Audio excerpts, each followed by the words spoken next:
Shalom Bapak Ibu dan Saudara-saudari pendengar setia Renungan Ceria. Hari ini kita akan merenungkan kembali kebenaran firman Tuhan. Namun sebelum itu mari kita bersatu di dalam doa. Bapa kami yang bertata di dalam kerajaan surga, kami mengucap syukur untuk anugerah keselamatan yang Tuhan berikan kepada kami. Pada saat ini Tuhan, kami mau merenungkan kembali kebenaran firman-Mu. Kiranya Tuhan mengurapi hati dan pikiran kami, sehingga kami boleh mengerti dan memahami setiap kebenaran firman-Mu. Terima kasih Tuhan, demi Tuhan kami Yesus Kristus kami berdoa. Amin.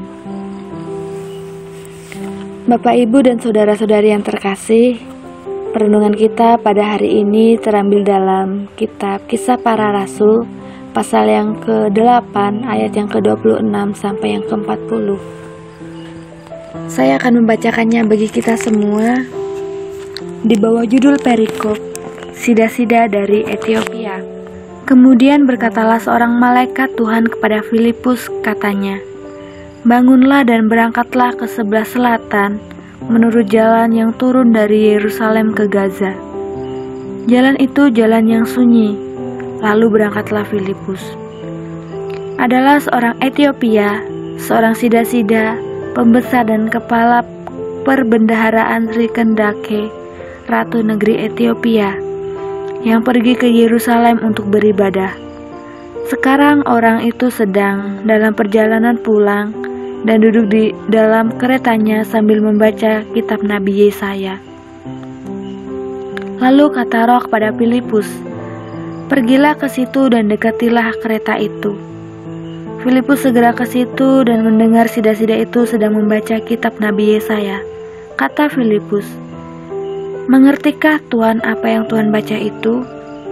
Jawabnya, "Bagaimanakah aku dapat mengerti kalau tidak ada yang membimbing aku?"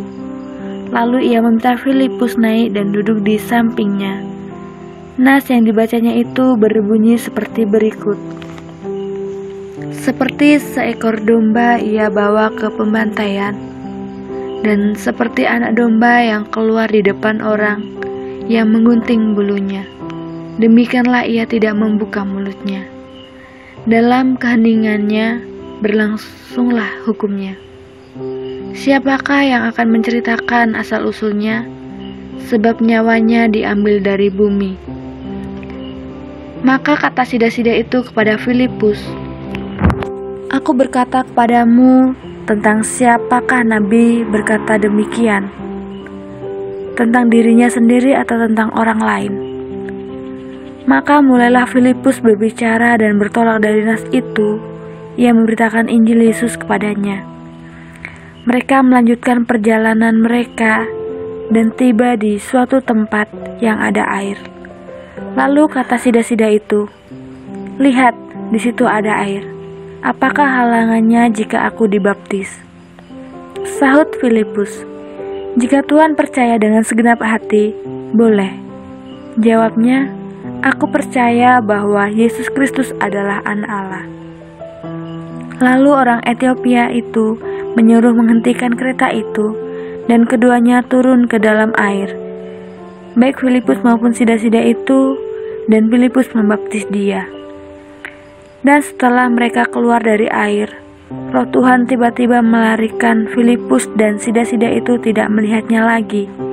Ia meneruskan perjalanannya dengan sukacita. Tetapi ternyata Filipus ada di Asdod. Ia berjalan melalui daerah itu dan memberitakan Injil ke semua kota sampai tiba di Kaisarea. Amin. Bapak, Ibu, dan Saudara-saudari yang terkasih, tema kita dalam perenungan kali ini adalah teruslah bersaksi bagi Kristus. Bapak, Ibu, dan Saudara-saudari yang terkasih, dalam sebuah seminar yang membahas topik tentang bersaksi, ada seorang peserta yang bertanya, bagaimana caranya orang lain mendengar kesaksian kita tentang Injil, mau menerima Yesus sebagai Tuhan dan Juru Selamat secara pribadi? Kemudian seorang pembicara itu menjawab, "Hal itu tergantung kuasa Roh Kudus.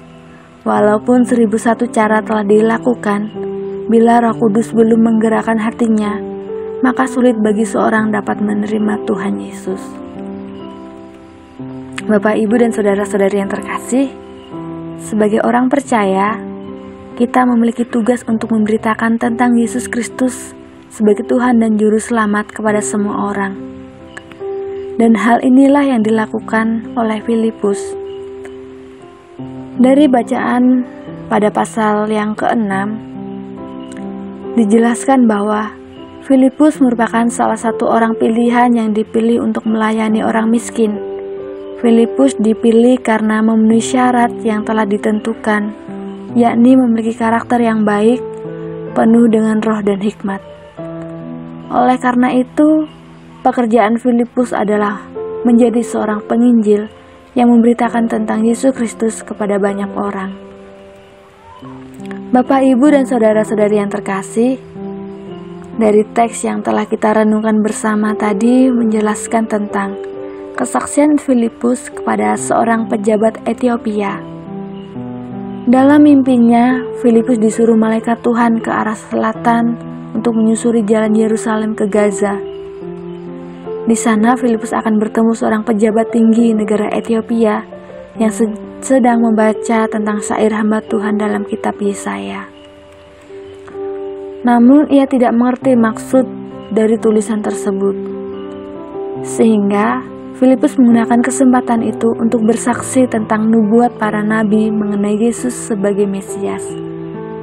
Di akhir cerita ini, pejabat tinggi Ethiopia itu percaya dan memberikan diri untuk dibaptis. Bapak, Ibu, dan saudara-saudari yang terkasih, jika kita membaca sekilas kisah ini, seolah-olah kesaksian Filipus tentang Injil Yesus berjalan dengan mulus. Seakan-akan Roh Kudus begitu gampang mempertobatkan seorang manusia berdosa untuk bertobat dan mau percaya kepada Yesus Kristus sebagai Tuhan dan Juru Selamat.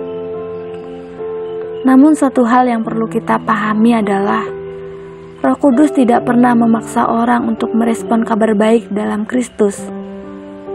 Setiap orang bebas menggunakan kehendak bebasnya untuk memilih. Adapun pejabat Ethiopia itu percaya, hal itu disebabkan oleh respon pribadinya untuk menerima anugerah keselamatan Allah. Andaipun ia mengeraskan hati dan menolak tawaran Allah, maka keselamatan tersebut tidak mungkin terjadi. Bapak, Ibu, dan saudara-saudari yang terkasih, kita perlu mengetahui tentang bagaimana cara seseorang dapat merespon keselamatan Allah. Setidaknya ada dua hal yang perlu kita ketahui, yakni kuasa Roh Kudus dan hati yang terbuka.